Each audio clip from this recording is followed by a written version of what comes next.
Assalamualaikum warahmatullahi wabarakatuh. Perkenalkan, nama saya Lutfi Wijayanti, NIM 119205055, jurusan Pendidikan Matematika semester 4D.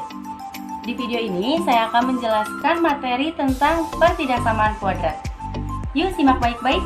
Sama seperti pada persamaan kuadrat pada umumnya, pangkat tertinggi pada pertidaksamaan kuadrat adalah 2. Perbedaan antara persamaan kuadrat dan pertidaksamaan kuadrat hanya terletak pada tanda penghubungnya. Perhatikan bentuk umum pertidaksamaan kuadrat pada tabel berikut.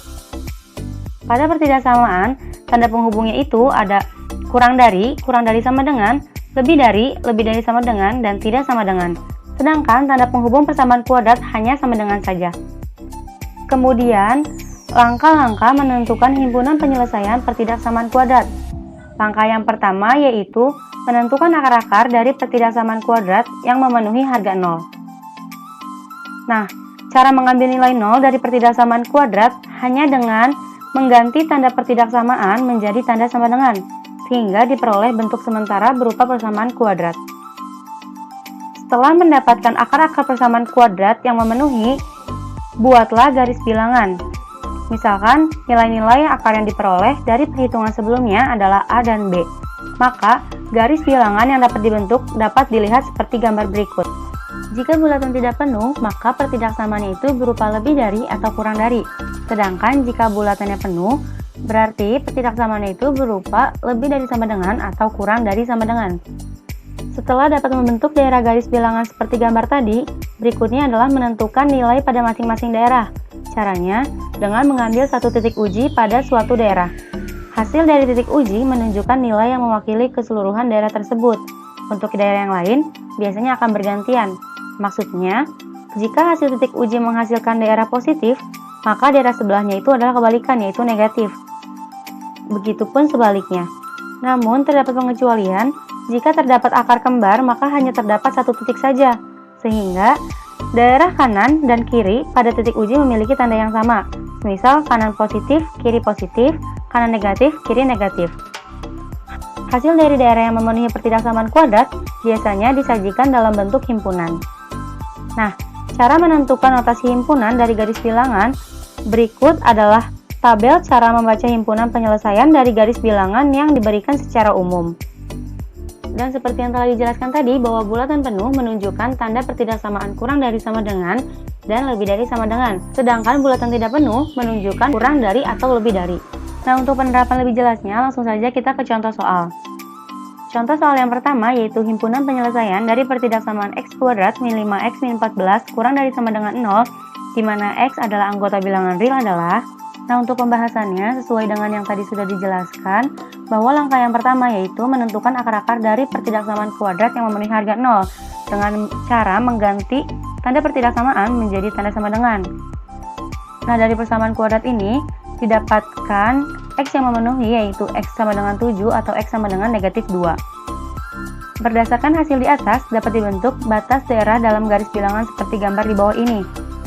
Karena tadi tandanya itu berupa kurang dari sama dengan, maka bulatannya itu penuh, baik yang negatif 2 maupun 7. Nah, langkah selanjutnya yaitu dengan cara mencari titik uji. Ambil titik uji x sama dengan 0, kemudian substitusikan nilainya ke pertidaksamaan kuadrat. Nah, dari titik uji ini kita langsung balik ke pertidaksamaan kuadrat, yaitu x kuadrat min 5x min 14 kurang dari sama dengan 0. X-nya dimasukkan dengan 0, dan hasilnya adalah negatif 14. Nah, karena nilai 0 berada di negatif 2 dan 7, maka daerah di antara negatif 2 dan 7 yaitu bernilai negatif. Selanjutnya yaitu menentukan himpunan penyelesaian. Karena pertidaksamaannya itu bertanda kurang dari sama dengan, maka daerah penyelesaiannya berada pada interval yang bertanda negatif. Seperti ini, maka inilah himpunan penyelesaiannya. Jadi, himpunan penyelesaiannya adalah x lebih dari negatif 2 atau x kurang dari 7. Nah, lanjut, dalam pertidaksamaan kuadrat sama halnya dengan persamaan kuadrat, di mana jika tidak mempunyai akar-akar, maka ada dua kemungkinan, yaitu definit positif atau definit negatif. Definit positif artinya nilai ax kuadrat ditambah bx tambah c selalu nilai positif untuk semua x. Syarat definit positif yaitu a lebih dari 0 dan d-nya kurang dari 0. Sedangkan definit negatif artinya nilai ax kuadrat tambah bx tambah c selalu negatif untuk semua nilai x. Syarat definit negatif yaitu a kurang dari 0 dan D kurang dari 0. Nah, untuk penerapan lebih jelasnya, langsung saja kita masuk ke contoh soal. Contoh yang pertama yaitu, tentukan himpunan penyelesaian dari 2x kuadrat min 3x ditambah 4 lebih dari 0. Nah, untuk penyelesaiannya, fungsi kuadrat di sini akan mempunyai himpunan penyelesaian jika definitnya positif, di mana A-nya lebih dari 0 dan D-nya kurang dari 0. Dari bentuk umum fungsi kuadrat, bisa kita lihat bahwa nilai A di sini adalah 2, yaitu A-nya lebih dari 0. Sedangkan D-nya jika dihitung dengan rumus, maka didapatkan hasil negatif 23, di mana D-nya itu kurang dari 0. Nah, karena nilai A lebih dari 0 dan D kurang dari 0, artinya terjadi definit positif, sehingga semua nilai X pasti memenuhi 2x kuadrat min 3x ditambah 4 lebih dari 0. Jadi, himpunan penyelesaiannya adalah semua bilangan X adalah anggota bilangan real. Lanjut ke contoh 2, tentukan himpunan penyelesaian dari min X kuadrat ditambah 2x min 3 lebih dari 0. Nah, untuk penyelesaiannya, bentuk fungsi kuadrat ini tidak mempunyai akar karena nilai diskriminannya negatif. Mari kita lihat. Nah, inilah hasil dari nilai diskriminan, yaitu negatif 8. Nah, jika dilihat dari fungsi kuadrat ini, diperoleh nilai A-nya adalah negatif 1 atau kurang dari 0, dan D-nya itu adalah negatif 8 atau kurang dari 0, artinya terjadi kasus definit negatif. Sehingga, semua nilai X pasti memenuhi min X kuadrat tambah 2X min 3 negatif. Atau min X kuadrat ditambah 2X min 3 kurang dari 0. Sementara pada soal yang diminta adalah min X kuadrat ditambah 2X min 3 lebih dari 0, sehingga tidak ada nilai yang memenuhi min X kuadrat tambah 2X min 3 lebih dari 0. Jadi, himpunan penyelesaiannya adalah himpunan kosong. Materi pertidaksamaan kuadrat merupakan materi yang mudah apabila kita mengerti konsep-konsep dari sistem pertidaksamaan tersebut, yang secara ringkas telah saya jelaskan dalam video pembelajaran ini. Untuk itu, sering-seringlah berlatih mengerjakan soal-soal pertidaksamaan kuadrat agar penerapan konsepnya semakin melekat. Mungkin hanya itu yang dapat saya sampaikan. Terima kasih sudah menyimak. Mohon maaf apabila ada kesalahan. Bismillahirrahmanirrahim. Assalamualaikum warahmatullahi wabarakatuh. Izin memperkenalkan diri. Saya Raden Siti Safira, NIM 119205080 dari kelas 4B Prodi Pendidikan Matematika. Di sini saya akan sedikit menjelaskan mengenai pertidaksamaan linear dua variabel. Simak ya. Baik, kita mulai saja. Jadi yang pertama saya akan sedikit menjelaskan konsep dari pertidaksamaan. Ini yang pertama, pertidaksamaan adalah kalimat terbuka yang menyatakan hubungan tidak sama dengan. Hubungan tidak sama dengan dapat berupa hubungan lebih besar, lebih kecil, lebih besar atau sama dengan, dan lebih kecil atau sama dengan. Kemudian, sistem pertidaksamaan linear adalah himpunan pertidaksamaan linear yang saling terkait dengan koefisien variabelnya, bilangan-bilangan real. Kemudian, sistem pertidaksamaan linear dua variabel adalah sistem pertidaksamaan linear yang memuat dua variabel dengan koefisien bilangan real. Kemudian, himpunan yang memuat semua konstanta yang menyebabkan suatu pertidaksamaan menjadi benar disebut himpunan penyelesaian. Adapun tujuan dari pembelajaran ini yaitu pembelajaran melampaui berpikir logis, kemandirian, dan kreativitas peserta didik dapat menemukan konsep pertidaksamaan linear dua variabel melalui percobaan-percobaan dalam suatu kegiatan dan dapat menentukan penyelesaiannya. Sebelumnya, kita akan menjelaskan apa sih definisi dari pertidaksamaan. Nah, jika diartikan per kata, pertidaksamaan linear tersusun dari dua kata yaitu pertidaksamaan dan linear. Pertidaksamaan merupakan suatu bentuk atau kalimat matematis yang memuat tanda lebih dari, kurang dari, lebih dari sama dengan, atau kurang dari sama dengan. Sementara itu, linear dapat diartikan sebagai suatu bentuk aljabar dengan variabel pangkat tertingginya adalah 1. Berikut akan dijelaskan mengenai contoh penerapan pertidaksamaan linear.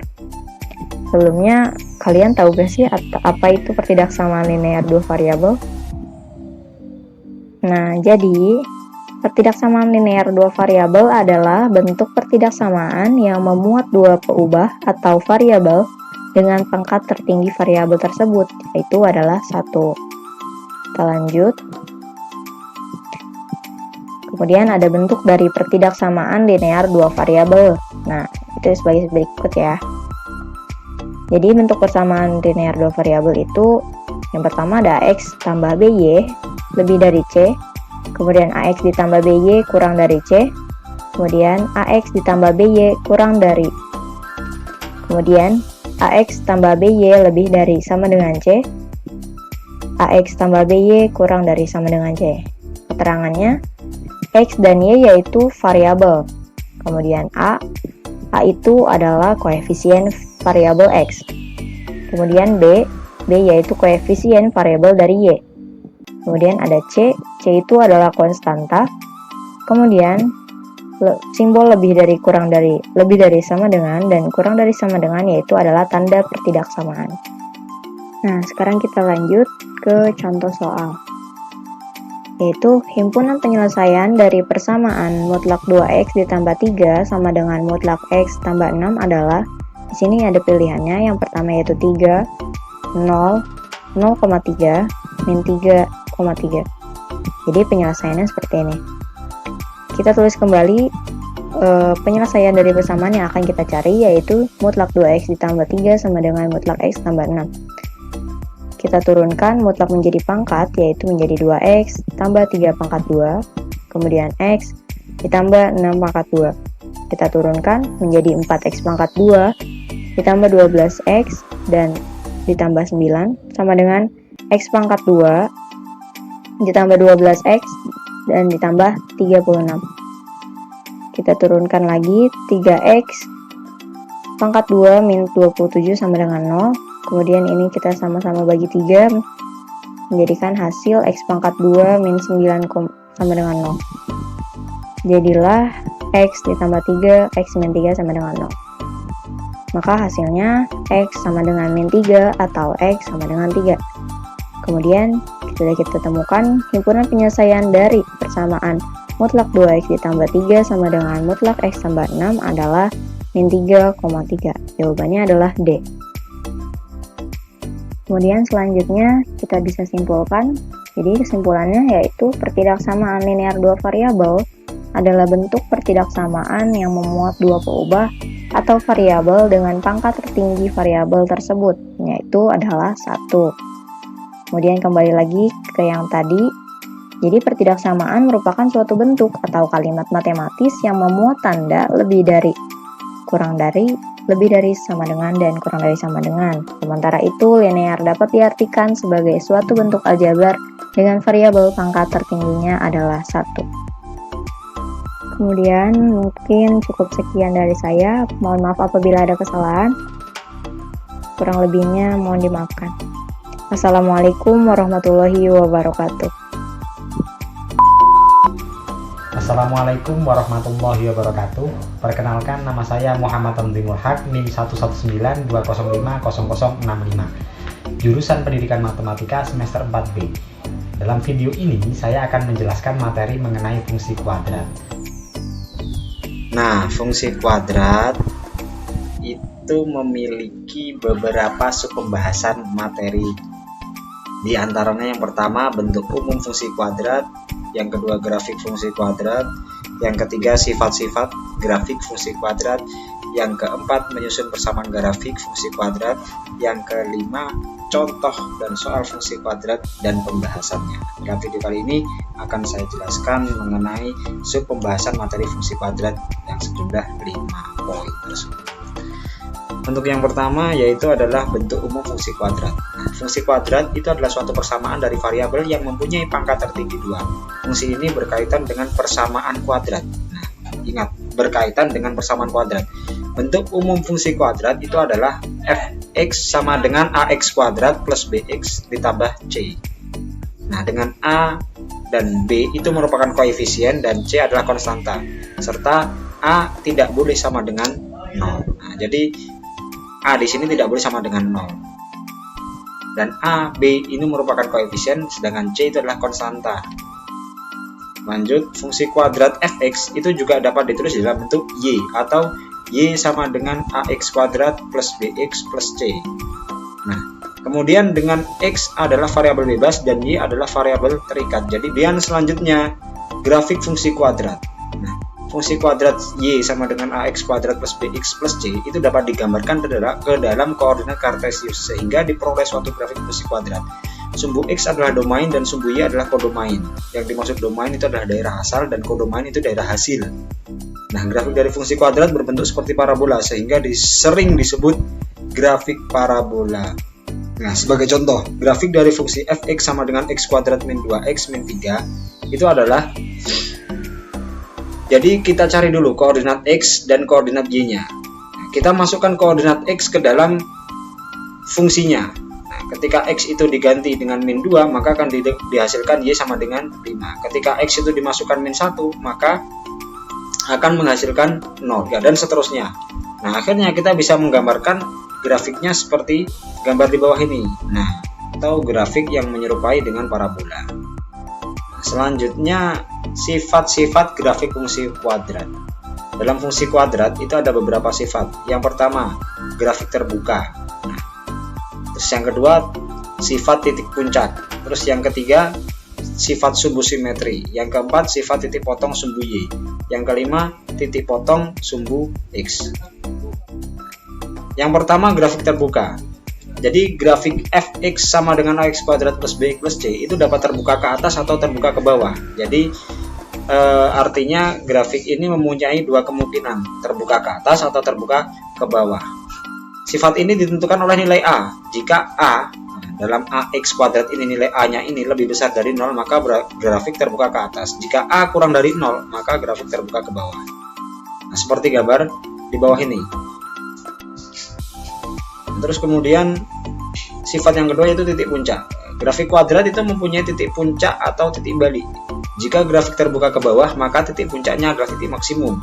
Jika grafik terbuka ke atas, maka titik puncaknya adalah titik minimum. Terus selanjutnya sumbu simetri.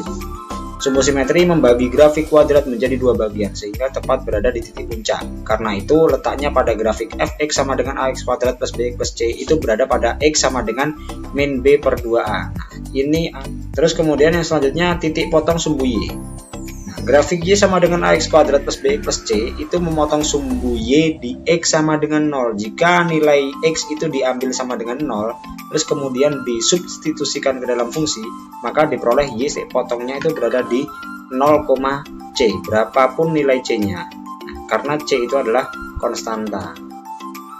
Terus kemudian yang sifat terakhir titik potong sumbu x. Grafik fungsi kuadrat akan memotong di sumbu x itu ketika y-nya sama dengan 0 sehingga membentuk persamaan ax kuadrat plus bx plus c. Akar-akar dari persamaan tersebut adalah abssis dari titik potong. Oleh karena itu, nilai diskriminan d, b kuadrat min 4ac, jadi d itu sama dengan b kuadrat min 4ac itu berpengaruh pada keberadaan titik potong sumbu x sebagai berikut. Nah, jika d lebih besar dari 0, maka grafik memotong di sumbu x di dua titik. Jika d sama dengan 0, grafiknya menyinggung. Jika d kurang dari 0, grafiknya tidak memotong sumbu x sama sekali. Nah, seperti gambar. Untuk memahaminya, kita lanjut ke selanjutnya, yaitu bagaimana cara menyusun persamaan grafik fungsi kuadrat. Nah, di sini persamaan grafik fungsi kuadrat dapat dibentuk dengan syarat yang pertama, diketahui 3 titik koordinat x, y yang dilalui oleh grafik. Ketiga koordinat tersebut masing-masing disubstitusikan ke dalam persamaan grafik. Nah, seperti ini. Baik x maupun y-nya disubstitusikan, nanti akan ketemu hasilnya a, b, c. Syaratnya harus diketahui 3 titik koordinat. Terus kemudian salah satu syarat lagi, ketika diketahui titik potong dengan sumbu x dan satu titik yang dilalui. Jika titik potong sumbu x adalah x1,0 dan x2,0, maka rumus fungsi kuadratnya adalah y sama dengan a x min x1 kali x min x2. Nah, dengan nilai a dengan nilai a yang didapat itu dapat disubstitusikan ke titik x yang telah dilalui. Syarat yang ketiga yaitu diketahui titik puncaknya dan satu titik yang dilalui. Jika titik puncaknya adalah xp, yp, maka rumus fungsi kuadratnya adalah y sama dengan a kali x min xp dan a kali x min xp kuadrat ditambah yp. Dengan nilai a dapat didapat dari mensubstitusikan titik x yang dilalui. Selanjutnya biar mudah untuk memahami, kita lanjut ke contoh soal fungsi kuadrat. Nah, soal yang pertama, jika grafik Y sama dengan X kuadrat plus PX dan plus Q mempunyai titik puncak 1,2, tentukan nilai P dan Q. Bagaimanakah caranya? Nah, mari kita bahas. Yang pertama, diketahui fungsinya itu adalah Y sama dengan X kuadrat plus PX plus Q, sehingga A sama dengan 1, B sama dengan P, dan C sama dengan Q. Dari bentuk umumnya, dan titik puncaknya itu adalah 1,2. Maka kita gunakan rumus X sama dengan min B per 2A sebagai nilai X titik puncak. X sama dengan min B per 2A. Kita masukkan nilai X sama dengan 1 karena titik puncaknya adalah 1,2, berarti X-nya adalah 1. Terus kemudian B-nya itu adalah P. Nah, di sini telah diketahui B-nya sama dengan P. Terus kemudian A-nya itu 1. Maka 1 sama dengan min P per 2 dikali 1. Nah, sehingga didapatkan nilai P sama dengan negatif 2. Terus kemudian mensubstitusikan titik puncak 1,2 dan nilai P ke dalam persamaan Y sama dengan X kuadrat plus PX plus Q, sehingga diperoleh Y-nya diganti dengan 2 karena titik puncaknya 1,2, X-nya 1, Y-nya 2. Terus kemudian X-nya kita masukkan 1. Terus kemudian P-nya karena sudah ditemukan min 2, maka langsung kita masukkan min 2 dikali dengan 1 dan ditambah dengan P, sehingga diperoleh 2 sama dengan 1 dikurangi 2 ditambah P. Akhirnya kita peroleh P sama dengan 3. Nah, jadi nilai P itu sama dengan min 2 dan P sama dengan 3. Itu cara untuk menentukan nilai P dan Q. Soal yang selanjutnya, soal yang kedua, gambarlah grafik fungsi kuadrat fx sama dengan x kuadrat plus 2x min 3. Kita bahas.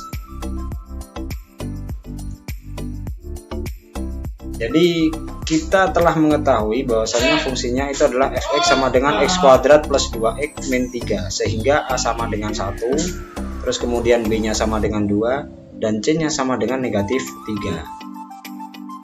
Nah, yang langkah pertama, kita tentukan titik potong dengan sumbu X, berarti Y sama dengan 0. Kita masukkan fx sama dengan x kuadrat plus 2x min 3, kita masukkan fx atau Y itu sama dengan 0. Sehingga kita peroleh x kuadrat plus 2x min 3 sama dengan 0. Lalu dari sini kita faktorkan. Nah, untuk pemfaktorannya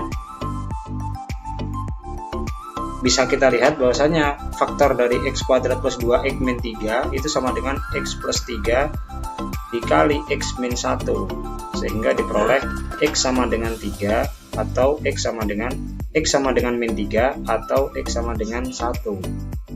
Nah, sehingga titik potongnya yang A itu adalah min 3,0 karena X-nya min 3 dan Y-nya adalah 0. Dan yang titik potong yang kedua kita namai dengan titik potong B, maka X-nya sama dengan 1 dan Y-nya sama dengan 0. Nah, terus kemudian langkah yang kedua kita tentukan titik potong dengan sumbu Y, berarti X sama dengan 0. Kita masukkan ke fungsinya. Kita ganti X ini dengan nilai 0. Maka akan didapatkan Y sama dengan min 3. Nah, sehingga titik potongnya kita namai titik potong di titik C itu adalah 0, min 3 karena X nya 0 dan Y nya min 3. Nah, terus selanjutnya langkah yang ketiga, tentukan sumbu simetri dan titik balik atau titik puncak parabola. Nah, karena sumbu simetri itu rumusnya adalah X sama dengan min B per 2A, kita tinggal masukkan aja, B nya adalah 2, kemudian A nya 1, jadi 2 negatif 2 dibagi 2 dikali 1, sehingga kita dapatkan X sama dengan min 1, sehingga sumbu simetrinya adalah ada di X sama dengan min 1. Nah, terus kemudian substitusikan nilai X sama dengan min 1 ke dalam fungsinya. Kita ganti nilai atau X ini menjadi nilai min 1, negatif 1, sehingga didapat Y sama dengan min 1 kuadrat ditambah 2 dikali negatif 1 dikurangi 3, sehingga didapat Y sama dengan negatif 4. Sehingga titik baliknya itu adalah D sama dengan min 1, min 4. Kita namakan titik baliknya dengan titik D.